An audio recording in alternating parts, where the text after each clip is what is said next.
Hello दोस्तों, आप लोग का हमारे यूट्यूब चैनल एजुकेशन प्लेटफॉर्म पर स्वागत है।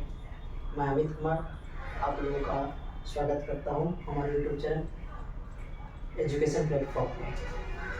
तो आज हम लोग कुछ ऐसे अनुसूत्र लेकर आए हैं जो कि आपके एग्ज़ाम में पूछे जाते हैं, और यहाँ से उम्मीद करते हैं कि जो क्लास 10 के बच्चे हैं जो इस बार 2024 में एग्ज़ाम देने वाले हैं, तो उनके लिए तो ये जो वीडियो है एक तरह का मास्टर वीडियो है, और इससे उम्मीद करते हैं कि इससे बाहर आपको किसी भी तरह का अनुसूत्र नहीं पूछा जा सकता। अगर आपके लिए जो मैंने ये अनुसूत्र लेकर आया है, अगर आप इसे याद कर लेते हैं तो मेरे ख्याल से कि आपको जो 2 से 3 मार्क का अनुसूत्र ही पूछ दिया जाता है, तो इनमें से आपको नहीं छूट सकता है।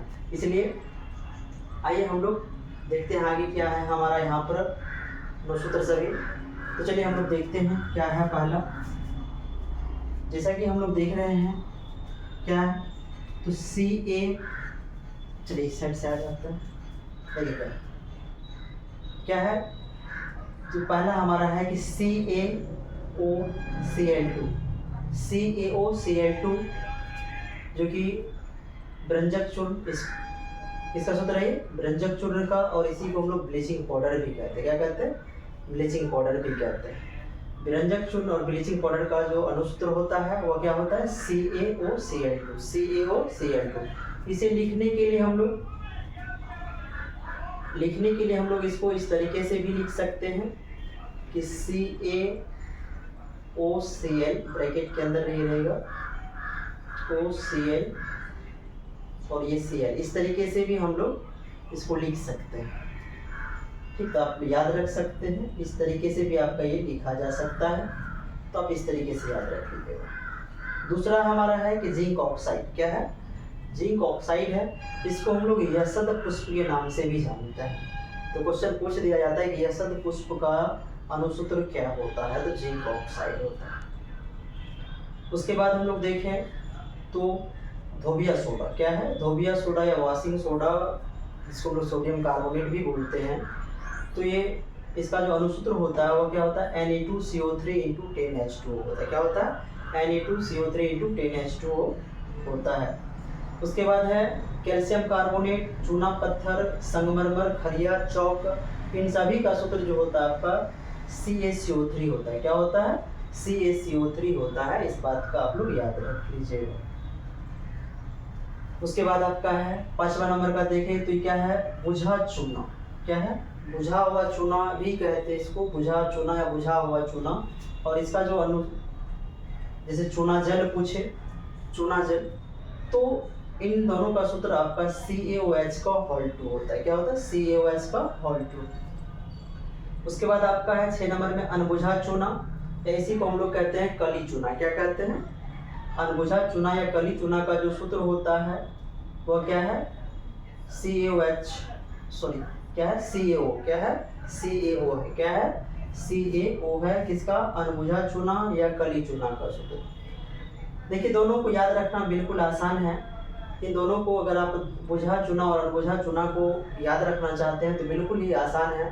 देखिए, कोई भी चीज़ बुझता कैसे है? जब जल रहेगा।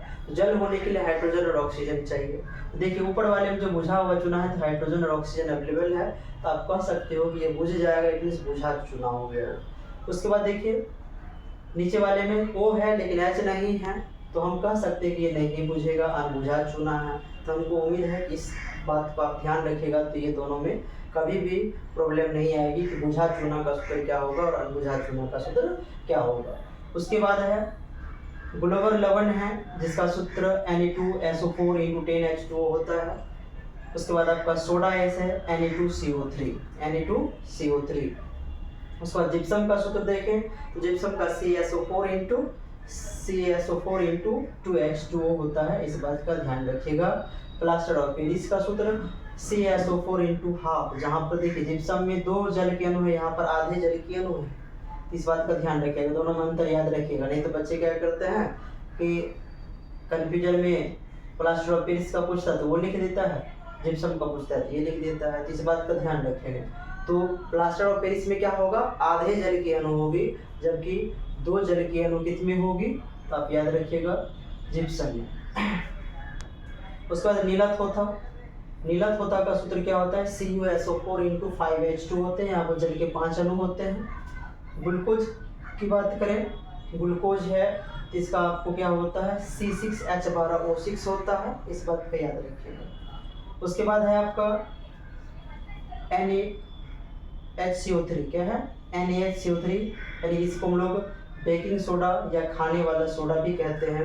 तो बेकिंग सोडा या खाने वाले सोडा का अनुसूत्र क्या होता है, NaHCO3, NaHCO3 होता है, इस बात का ध्यान रखिएगा, NaHCO3।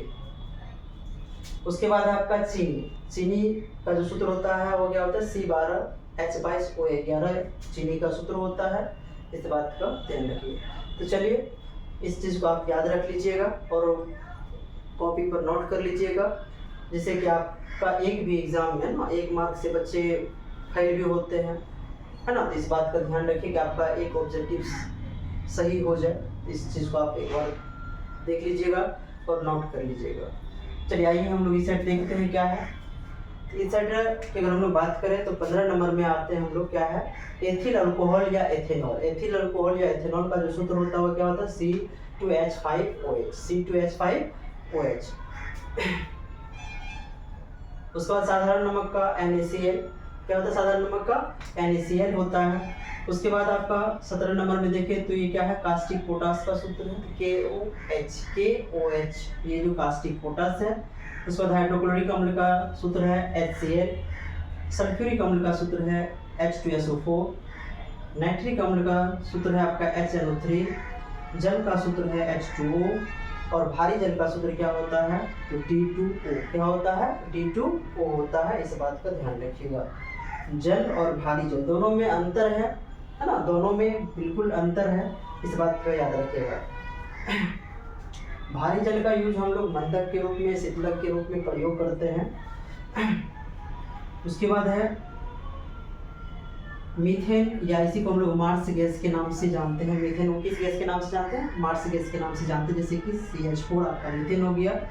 उसका पीरियड है ना, प्रोड्यूसर गैस जो होते हैं ये कार्बन मोनोऑक्साइड और नाइट्रोजन गैस का मिक्सचर होता है, मिश्रण होता है। कार्बन मोनोऑक्साइड, जो कार्बन मोनोऑक्साइड होते हैं, जैसे गाड़ियों के जो धुआं होते हैं वो मेनली आपका क्या होता है, कार्बन मोनोऑक्साइड होते हैं, और ये इसके साथ N2 मिला हुआ रहता है, और ये जब दोनों मिल जाते हैं तो यह प्रोड्यूसर गैस कहलाते हैं। उसके बाद आपका है फॉर्मिक अम्ल और मेथेनोइक अम्ल। फॉर्मिक अम्ल HCOOH है, तो इस बात का आप याद रखिएगा। फॉर्मिक अम्ल, जो कि फॉर्मिक अम्ल की बात करते हैं, चींटियों, लाल चींटी के डंक में भी आपका किस प्रकार का अम्ल होता है, फॉर्मिक अम्ल होता है। एसिटिक अम्ल है, एसिटिक अम्ल या एथेनोइक अम्ल की मैं बात करूँ तो ये क्या है आपका CH3COOH, है ना, तो ये आपका एसिटिक अम्ल है, और इसी को हम लोग एथेनोइक अम्ल भी कहते हैं। उसके बाद हाराकसिस की मैं बात करूँ तो हाराकसिस FeSO4 × 7H2 होता है, FeSO4 × 7H2 होता है। उजला कशिश की मैं बात करूँ तो क्या होता है, ZnSO4 × 7H2 होता है, ZnSO4 × 7H2 होता है ना। शुष्क बर्फ किसको कहते हैं, तो आप याद रखिएगा, कार्बन डाइऑक्साइड को शुष्क बर्फ भी कहते हैं हम लोग। कार्बन डाइऑक्साइड क्या कहते हैं, शुष्क बर्फ भी कहते हैं, इस बात का ध्यान रखिएगा। बॉक्साइड का सूत्र Al2O3 × 2H2 होता है, ये बॉक्साइड का सूत्र होता है।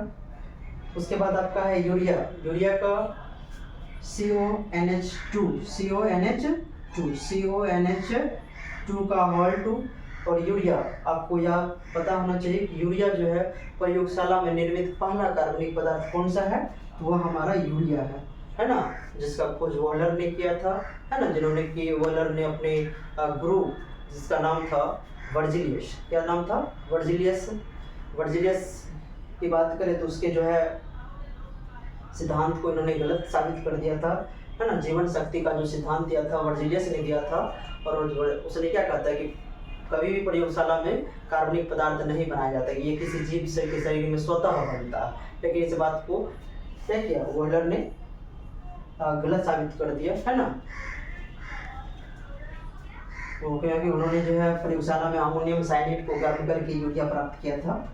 और ये आपका बेंजीन का सूत्र की मैं बात करूँ तो बेंजीन का C6H6 होता है। और इतने सारे जो आपको मैंने है ना, 32 ठो लगभग आप 32 आपको यहाँ पर हमने अनुसूत्र दिए हैं। और ये आपका क्वेश्चन बैंक का निचोड़ है ना, क्वेश्चन बैंक का बिल्कुल निचोड़ है। अगर आप क्वेश्चन बैंक पलटोगे और इस तरह का क्वेश्चन अगर आपके सामने आएगा तो एक भी क्वेश्चन आपसे नहीं छूट सकता है ना। तो आप लोग का आने वाले एग्जाम में आपके लिए बहुत ही महत्वपूर्ण है, ये बहुत महत्वपूर्ण है। इससे आपको क्वेश्चन पूछा जाएगा तो जाएगा ये ना, इस बात का आप लोग ध्यान रखिएगा, इसको आप लोग नोट कर लीजिएगा। चलिए, अगर हमारी वीडियो अच्छी लग रही हो तो आप लोग लाइक करें, सब्सक्राइब करें और कमेंट अवश्य करें, जिससे कि इस कमेंट करने से ये होगा कि आपका संदेश जो मेरे पास पहुंचेगा और मैं उसके अनुकूल काम करना शुरू कर दूँगा। धन्यवाद।